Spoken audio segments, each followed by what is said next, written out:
Salut à toi futur investisseur, j'espère que tu vas bien. Donc aujourd'hui, nouvelle vidéo. Donc, je suis en compagnie de Amandine. Merci Amandine d'être là.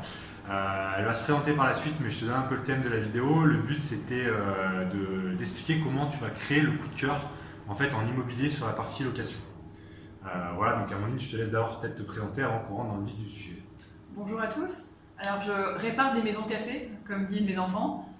Je suis architecte d'intérieur et je dirige l'atelier Compostelle. Et en parallèle de l'atelier Compostelle, nous avons créé avec mon mari Lifetrade Coloc, qui est une société de support en investissement immobilier dédiée aux investissements dans des colocations. Donc l'objectif principal, c'est de permettre de valoriser des biens en hyper centre-ville, hyper premium, sur un principe de boutique coloc, loué principalement à des jeunes actifs. Alors moi, comme je vous le dis souvent, en fait, pour vraiment se démarquer en fait, de la concurrence quand vous faites de la location, que ce soit meublé, saisonnier, courte durée, colocation derrière, ce qui est important en fait, c'est vraiment de créer un effet de coup de cœur. Ça vous permet voilà, vraiment de vous démarquer. On n'est pas des marchands de sommeil, il y a des gens qui le font. Moi, c'est pas du tout en fait mon créneau, parce que je pense que c'est important d'apporter de la valeur à ses locataires. Et ce que j'aimais bien en fait chez toi, Amandine, c'est que toi, tu vas plus loin en fait. Tu parles pas d'effet coup de cœur. Tu parlais en fait, de vivre une expérience. Donc, est-ce que tu peux nous en dire plus un peu là-dessus? Est-ce que tu as développé à ce sujet-là? Bon, d'abord, j'espère que tes locataires, pour les projets qu'on a conçus ensemble, vivent une chouette expérience. Ah, voilà, c'est vrai. Dans la zone d'expérience, il y a plusieurs volets. Le premier, c'est de jamais oublier qu'on ne vend pas des mètres carrés au sol, mais on vend des mètres cubes. Donc, dans vos visites, d'abord, vous demandez qu'est-ce que vous ressentez. Et du coup, quand on va rentrer, qu'est-ce qu'on va ressentir naturellement? La lumière extérieure, ça se travaille, mais ça ne s'invente pas. Donc le volume, les moulures, les parquets éventuellement, mais vraiment la sensation qu'on a en entrant. Et ça va s'améliorer. Mais en tout cas, ça doit exister au départ. Et ensuite, il y a la scénarisation. Lorsqu'on vit dans un intérieur, d'abord, il y a ce qu'on voit par la fenêtre également, qui doit se prolonger sur l'intérieur. Et puis surtout, selon les différents endroits où on va être dans la pièce, ensemble ou à plusieurs, qu'est-ce que l'on va voir et qu'est-ce que l'on veut ressentir. On sait par exemple que les enseignements des neurosciences nous expliquent que physiologiquement, on a besoin de faire la daily routine. Ouais. On a besoin de se régénérer, de se reposer, c'est ça qu'on met des packs yoga par exemple, et de prendre des décisions.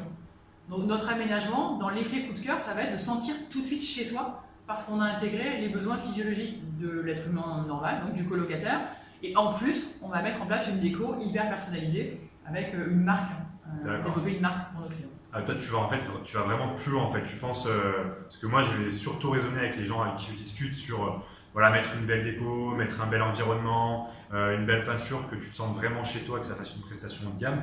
Toi, tu vas plus loin en fait. Tu te projettes et tu dis voilà comment ils vont vivre tous les jours et tu essaies en fait d'amener un peu plus de vie en fait dans leur. Ouais, absolument. Il y a plusieurs données dans ça. C'est que la première, bien sûr, ils vont y vivre tous les jours. Ouais. Donc ils vont voir le lieu tous les jours et ça, déjà en tant que tel, ça va être super chouette. On va avoir envie de se lever et se lever, aller toucher dans une salle de bain hyper bien éclairée et joliment décorée. Ça motive sacrément plus à faire Miracle Morning qu'une salle de bain blanche et un peu typique. Ensuite, on ne fait jamais de décoration comme une fin en soi. On va toujours intégrer les éléments de décoration en ayant en tête ce qui va se vivre in fine dans vos investissements locatifs. Donc évidemment, les photos que vous allez prendre vont conditionner la manière dont vous allez le louer. Donc, bien sûr qu'il y a un effet décoration, mais l'effet décoration, pour ne pas faire il doit vraiment être ancré. Et donc l'ancrage, c'est la couleur pour positionner l'espace par exemple. Le blanc va effacer les volumes alors que les couleurs vont les positionner et les préciser. On sait qu'en voyant du bleu, on va être plus créatif, en voyant du jaune, on va être plus dynamique, en voyant du rouge, il y a un petit effet de contraction, le vert naturellement incite à avoir confiance. Et donc si les logos des grandes marques ont des couleurs, c'est pas par hasard, c'est vraiment parce que ça a un impact. On le voit aussi, hein, c'est pas un hasard derrière. Exactement. Là on est chez My Cowork, donc c'est un espace de coworking pour la vidéo. Et pour le coup, les locaux, c'est assez original parce que c'est pas Amandine qui les a fait, mais ils sont décorés aux couleurs de ton entreprise. Et donc, en fait, si je comprends bien, toi, tu es vraiment sur un positionnement assez haut de gamme. Moi, la question que tu imagines en tant qu'investisseur qu'on me pose souvent, c'est quand tu es investisseur, tu vas essayer de chercher un max de rentabilité. Donc voilà, on le verra par la suite, mais faire des travaux, bien louer, chercher des bonnes affaires, des canards à la patte cassée, comme on dit, et vraiment apporter de la valeur à tes locataires. Et souvent, ce qui se passe, c'est qu'on essaye de ne pas avoir un positionnement trop haut de gamme, trop résidence principale, pour pas en fait que ça nuise à ta rentabilité. Et justement, toi là-dessus, comme tu fais des projets pour les investisseurs, comment tu te positionnes un peu par rapport à ça pour conserver cette rentabilité sans nuire en fait à l'effet un peu expérience que tu souhaites créer? Alors la question elle est compliquée parce qu'il y a plein de paramètres dans cette question-là. Ouais. D'abord, on a parfois des investisseurs qui nous demandent de faire une résidence principale pour la louer 2 ans après. D'accord. Donc on va quand même la concevoir comme telle. Et moi je suis persuadée que le budget travaux doit être maîtrisé. Et maîtriser ça veut dire mettre le bon argent au bon endroit. Ouais. Et donc mettre des matériaux top, évidemment que je ne vais pas vous mettre de la mosaïque Bisazza dans toutes les salles de bain. Par contre, ça fait une salle de bain avec Moutina, il y a un effet waouh, il y a la qualité. Et ça vient à mon point suivant, c'est qu'un produit qui est rénové de bonne qualité avec des matériaux durables et éco-responsable dans la mesure du possible, il n'y aura pas d'entretien, il n'y aura pas de carreaux cassés, les joints ne vont pas sauter, le parquet ne va pas être rayé, il n'y aura pas à remplacer un laminat. Donc je pense vraiment que c'est une question de vision à moyen et à long terme. Et le luxe, il est aussi dans les détails. Et je vais faire une petite parenthèse, il y avait une interview récente de Pierre Hermé, dans laquelle une question était mais vous vendrez vos macarons, peut-être, je sais pas, 4 € l'unité, en gros cher. Mais en fait, c'est une expérience. Et on va dans une boutique Pierre Hermé, on est accueilli par une équipe, on peut choisir et on peut goûter quelque chose qui n'a pas le goût d'ailleurs. Et l'expérience, c'est ça, c'est de chez Lifestyle Coloc et ce que tu fais toi aussi. Il n'y a pas le goût d'ailleurs, c'est quelque chose de particulier, de singulier. Et nos locataires, ils vont chez eux, ils ne vont pas chez le voisin. Et nos clients, ils ont des biens qui vont ensuite se dupliquer avec une signature qu'on aura mis en place et avec une typologie de matériel. Il est évident que sur la page de l'atelier, nous on n'a pas de blabla en première page, on a une citation de Gaudi, parce qu'un projet réussi, c'est un projet qui est complet et qui est équilibré. Et également, on a une matériothèque, on a des matériaux signatures qui sont ceux qu'on utilise chez nos clients, qu'ils soient particuliers ou investisseurs. Et pourquoi je conclue par ça, c'est que nos entreprises savent les mettre en œuvre. Donc finalement, il y a une récurrence dans l'usage. Un exemple, c'est le carrelage métro et le carreau de ciment. Il y a une façon de les poser, il y a une vraie plus-value chez un carreleur parce qu'il va dire oui, attendez, le métro, si on pose en quinconce à la verticale, il va coûter 10 € de plus au mètre carré parce qu'il y a plus d'ennuis, certes, mais ce que ça va apporter au projet, c'est bien au-delà de ces quelques euros. Et pareil sur les carreaux de ciment, c'est un vrai investissement, mais on a une matière qui dans 100 ans est encore là. Les carreaux à 10 €, objectivement, le décor dans 5 ans il n'est plus là, il faut le remplacer. Donc le premium, c'est un coût à l'investissement, mais qui est en fait assez marginal, à condition de bien maîtriser les travaux. C'est ce que je vous dis souvent, c'est qu'en fait, faut balancer en fait entre le court terme et se dire voilà, ça va me coûter 1000 € de plus, j'avais pas prévu ça et tout, et à côté se dire sur le long terme, en fait, l'investissement, il va être beaucoup plus périn sur le long terme, et en fait, vous faites les travaux et pendant 15 ans, vous êtes tranquille. Plutôt que de vous dire, ok, j'ai économisé 1000, 2000 € sur 20 ans, ça représente vraiment rien du tout, j'ai pas les calculs en tête, mais ça va peut-être aller 6, 7, 8 € en plus sur votre cash flow en moins, donc je pense que vous allez largement vous en sortir. Par contre, vous êtes vraiment tranquille pendant très longtemps, votre locataire est super content. Quand, j'imagine que toi c'est pareil, quand tu mets l'annonce sur le Bon Coin, sur les sites, ça appelle tout de suite. Dès les 2-3 premières visites, souvent même la première en fait, c'est loué, et derrière, t'as pas de vacances locatives en fait. Alors, c'est un bon point parce que ça peut être une stratégie d'avoir une vacance locative. Dans des villes comme mes parents sont à Avignon et je vais faire une coloc à Avignon parce que j'ai envie de le faire. Je sais pas si c'est hyper rentable, mais j'ai super envie de faire un projet qui serait un effet coup de cœur.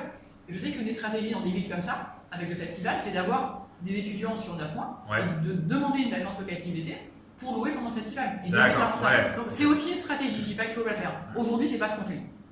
Alors ça c'est une super stratégie, je vous ferai une vidéo je pense vraiment détaillée dessus, donc ça sera intéressant aussi peut-être d'avoir ton retour parce que nous c'est ce qu'on veut faire sur un appart qu'on a à Nîmes. Il y a des gens qui font la location courte durée toute l'année et l'autre stratégie en fait c'est de dire on mixe les deux. C'est-à-dire qu'il y a des villes qui sont très propices à la location courte durée en fait en été, les villes du sud principalement, et donc toute l'année en fait vous la louez à un étudiant avec un bail meublé de 9 mois.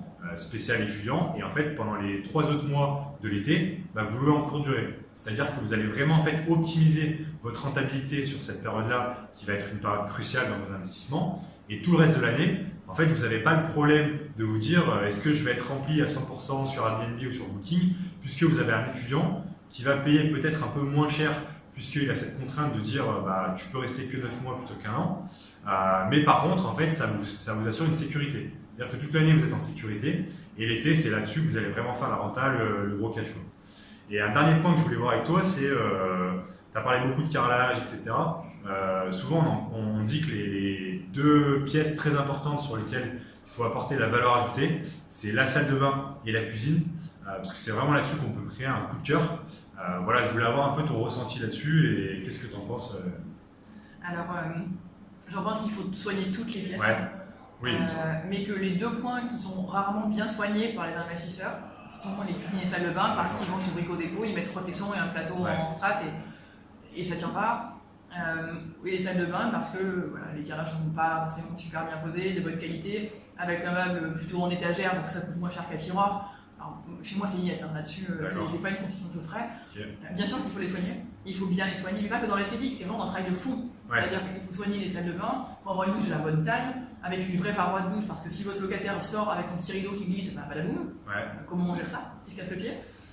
Parce qu'il faut un meuble avec des tiroirs qui tiennent la route, parce qu'ils vont l'ouvrir et le fermer souvent, mais en même temps il va être moins abîmé parce que les portes on les claque. Avec un éclairage de bonne qualité, pas de spot au plafond. C'est effectivement des pièces à soigner esthétiquement et techniquement, bien ventilées. Après, fenêtre ou pas fenêtre, c'est un autre débat. J'ai pas de religion en la matière. J'ai beaucoup de salles de bain sans fenêtre, mais on travaille du coup avec des grands miroirs, avec des sols assez forts, avec des murs plus clairs. Tu vas compenser en fait la perte de fenêtres. C'est vrai que ça fait un peu peur en fait. Les gens ils se disent oula, je suis dans une salle de bain, dans une pièce sans fenêtre, ça fait peur. Et toi en fait, tu vas jouer avec un effet de relief, de miroir, de couleur. Aucune n'a de fenêtre. Ah d'accord, ok. Bon, voilà. C'est pas volontaire, c'est vraiment un sujet de. Dans un immeuble, nous on a des rez-de-chaussée, on n'invente pas les gaines techniques. On peut passer en câble, ce qui est hyper pratique. Par contre, il y a quand même des contraintes. On a la chance à Paris, notamment avec les anciennes ventilations haussmanniennes, de pouvoir en rajouter. Mais c'est pas une économie à faire. On peut ne pas ventiler parce qu'on met un générique bio fraîche, c'est pas le glamour, mais voilà. Bien sûr. Donc le toilette en fait ventile avec un filtre à charbon de la pièce, donc ça c'est super. D'accord. C'est une des petites astuces d'archi. Mais n'économisez pas sur la ventilation, n'économisez pas sur la qualité du carrelage. Et je dis pas qu'il faut dépenser sur le stratosphérique, mais prenez un bon format, pas des trop grandes dalles. En 20-20, l'avantage c'est qu'on glisse pas en sortant de la douche. C'est pragmatique, mais le conseil, moi, c'est pas de faire de l'économie sur la qualité, c'est plus de bien choisir, par exemple, une très bonne économie, c'est de mettre un super carrelage, mais pas sur tous les murs. Vous faites une peinture satinée, vous carrelez la douche, vous carrelez la crédence, et le reste, peinture. Du coup, vous allez dépenser 2 fois moins de quantité, vous pouvez dépenser 2 fois plus en qualité. C'est vrai qu'il y a 2 parties en fait sur les salles de bain. Petit parallèle rapide, il y a ceux qui vont en fait mettre donc, la faïence des douches et le carrelage au sol et le reste en peinture. Et il y a des gens en fait qui vont mettre une faïence en fait sur toutes les pièces, sur toute la pièce complète. Il y a les deux. Le but c'est un peu de jouer quand vous faites plusieurs investissements, de tester. Dès que vous avez vos standards, n'hésitez pas à les répéter derrière. Dernier point, moi comme je dis, en fait, ce qui est important en fait, c'est cuisine et salle de bain. Moi je mets vraiment l'accent. Je lésine pas en fait sur les chambres bien sûr, mais je trouve que c'est vraiment des postes où on peut vraiment créer la différence. Et même si en fait c'est bête, mais la plupart des gens qui vont louer votre appartement, si vous avez une T2 par exemple, c'est pas forcément des grands cuisiniers. Mais même si vous n'êtes pas forcément grand cuisinier, la plupart des gens en fait, je sais pas pourquoi, ils sont super contents d'avoir une cuisine en fait qui est magnifique. Ils sont super contents de recevoir des gens. Et même s'ils ne savent même pas faire cuire des pâtes, ils sont super contents de dire voilà, c'est ma cuisine, elle est super belle, regarde, j'ai un beau plan de travail, tout est équipé, il y a la machine expresso, etc. Donc moi c'est vraiment des postes où je n'hésite pas sur les moyens. Bien évidemment, je ne vais pas mettre des carreaux à 100 € le mètre carré, je pense que c'est pas utile, tu confirmeras. On peut le faire si on a envie, mais c'est pas utile. Il y a vraiment des choses qui peuvent être intéressantes là-dessus. Mais par contre, le but c'est vraiment de créer un coup de cœur, moi c'est ma stratégie, de créer un coup de cœur sur ces déplacements. Après, si je peux compléter sur la cuisine, il y a quand même une bonne astuce que je peux vous partager. C'est négocier en amont avec votre cuisiniste si vous voulez faire entre 2-3, un certain nombre de projets chaque année, de négocier une cuisine type. Vous allez décider la cuisine type. Par exemple, dans nos contacts avec qui on fait des projets communs, les investisseurs qui eux font peut-être 20-30 cuisines dans l'année, ils ont un modèle de cuisine sur 3 mètres. Salut Benjamin et Frédéric. Et eux, ils vont faire que ça. Et du coup, ils vont la toucher à des prix canon. C'est quelque chose que nous on va dupliquer. Moi avec Arthur Bonnet et avec une cuisine italienne, c'est les 2 marques avec qui on travaille, on a un modèle type de cuisine et ça permet de négocier en amont. On leur dit voilà, on va t'en prendre tant cette année, pour nous ou pour nos clients, vous avez de la super qualité à un prix différent de concurrence parce qu'ils savent en amont qu'ils ont vendu leur cuisine. Cuisine d'expo, si ça peut être, si vous n'avez qu'un seul investissement, allez voir les cuisinistes, il y a toujours des cuisines d'expo. D'accord. C'est une bonne façon aussi d'avoir une super cuisine à moitié prix. Ah oui, tu vas acheter la cuisine d'expo qui forcément va se vendre moins cher et sur lequel tu vas avoir un modèle assez haut de gamme pour le prix d'un modèle moyen de gamme. Exactement. Ça c'est un super bon point, franchement notez-le. Après sur ton point, comme tu dis, des cuisines, c'est vrai que pour les gens qui me suivent ou d'autres qui sont à leur premier, deuxième investissement, ça va être plus compliqué pour vous clairement de pouvoir négocier une cuisine sur du long terme. Mais voilà, il y a toujours des choses à tenter. Pour terminer cette vidéo, je voulais savoir si tu avais 1 ou 2 petits conseils un peu phares un peu de déco, d'aménagement intérieur assez simple à mettre en place qui peut un peu créer l'effet coup de cœur sur les locations derrière. Oui, je vais vous en donner un qui part d'un constat, c'est celui de la photo, on en a parlé tout à l'heure. Quand vous allez scénariser et peindre votre appart, demandez-vous quelle photo vous allez poster. Donc en fait, ayez déjà les angles en tête. Dites-vous, l'angle que je vais mettre que je photographie, c'est celui-ci parce que c'est là que la lumière vient le matin, etc. Donc mettez vraiment le paquet sur cet angle-là avec la bonne couleur, même si elle est plus forte que dans le reste de l'appart, le bon accessoire. Mon conseil, ça va être ayez en tête les photos au moment de scénariser. Projette en fait déjà dans l'annonce. Exactement. Okay. Et puis il y a un super photographe. Ok, super. Bon c'était un point vraiment intéressant. J'espère que cette vidéo vous a plu. Donc n'hésitez pas à me dire dans les commentaires si ça vous intéresse. Je mettrai le lien d'Amandine avec son site internet. N'hésitez pas à aller le voir, franchement c'est elle qui a fait mes plans sur la colocation de ligne, c'est vraiment top. Puis si vous avez des questions, vous pouvez passer directement par Amandine ou par moi si vous souhaitez avoir son contact. En tout cas je vous dis à bientôt et excellente journée à vous. Allez, salut, au revoir.